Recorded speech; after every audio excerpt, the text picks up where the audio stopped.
Welcome back, y'all. What's happening out there in WBB land? We are back with another video, and this is a 12-part series highlighting each team for the upcoming 2025 WNBA expansion draft. Each video will highlight one team, project their protected six players, as well as project who Golden State will take from their team. Without further ado, let's get it popping.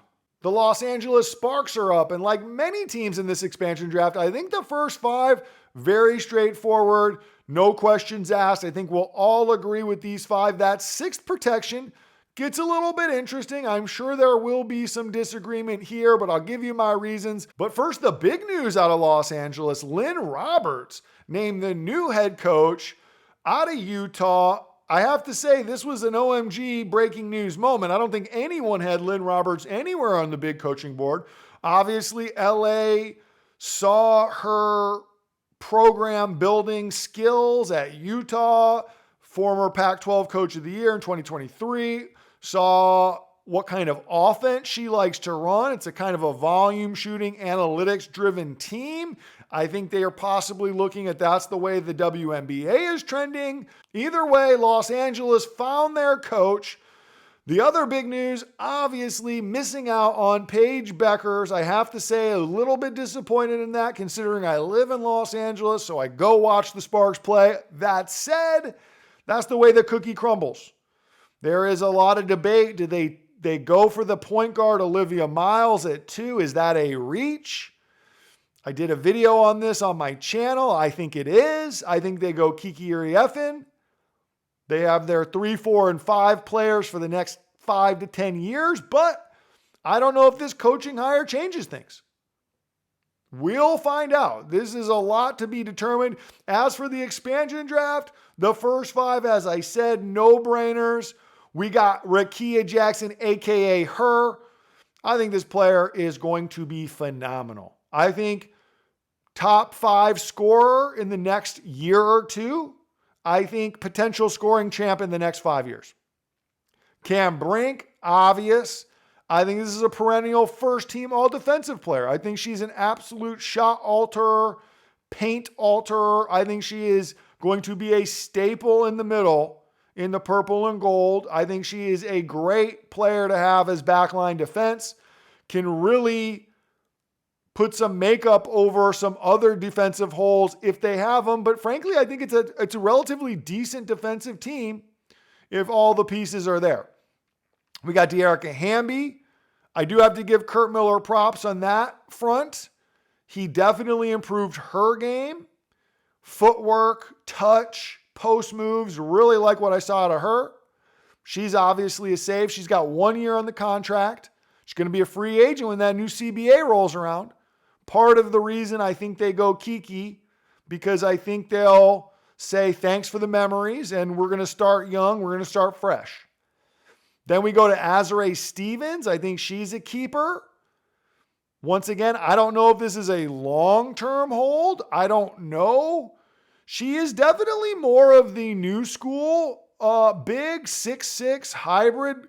I think she plays outside a little too much. She doesn't really like playing in the paint. She kind of falls in love with the 3 too much, in my personal opinion. Only kind of career average of around 5 rebounds a game. For 6'6", you should kind of be falling into 5 rebounds, I think. She's a save regardless. And then that 5th save, I think, is a no-doubter, which I think a lot of people are sleeping on, is Ray Burrell, former number 9 pick out of Tennessee, prototypical 3-and-D player in the WNBA. Long, rangy, hits the 3, can put the ball on the deck, can get to the cup. Great on-ball defender. In my opinion, Burrell is a player that Kurt Miller completely mismanaged. Only averaged 15 minutes a game. Basically had to play her at the end of the season. I think he was getting pushback from upper management. Regardless, I think we're going to be seeing a lot more Ray Burrell in the upcoming season. And now the 6th protection, which I think will come with some debate. I ultimately went ahead and went with Steph Talbot as that 6th protection, and I'll tell you why. 1, she fits that mold of that 3-and-D wing player that is hard to come by in the WNBA. Before last season, her 2 years in Seattle, she was averaging 40% from three. So you need shooting in this league, and I think this fits Lynn Roberts. I think this fits the team profile. I don't think she's going to be playing any more than 15 minutes a game, but I do think that is your most valuable asset that you want to protect for the squad next year. If we look at the other players, Lexi Brown, I don't think you need to protect her. I think her availability and her health has been an issue. Don't think Golden State's taken her. Zaya Cook, it's another player I think Kurt Miller mismanaged. You don't have to protect her. You could make the argument for either of the international players. I initially thought Alamand was the protection, but then the older these players get internationally, the less I think they're coming back. Lee Yuru would definitely be my protection, but she all but said, I can't wait to get out of Los Angeles. Yet again, I think another player mismanaged by Kurt Miller. Now, maybe that since he's out, she might be more willing to come back, but she can just stay in China and ball.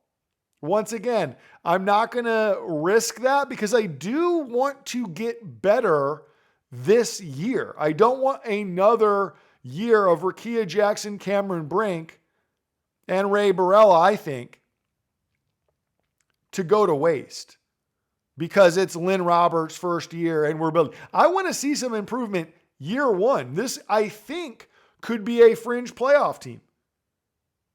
So, with that said, I think Golden State goes with the former lottery pick from 2021, Aari McDonald. Now, do I think Aari McDonald is a starter in this league? No, I do not. But I think she's good enough to give you 15 to 20 off the bench, can be a dynamic scorer, needs to obviously work on the efficiency, but in this Golden State franchise, no pressure of winning, I kind of like this for her. I think this might help her game. She might not be pressing as much every time she gets into the ball game. She might be a little bit more relaxed, a little bit more free to play her style. So, once again, I know there'll be a little bit of debate there, but this Los Angeles team is fascinating. Drop a comment. Let me know who you protect with that 6th pick, and let me know who you think Golden State takes.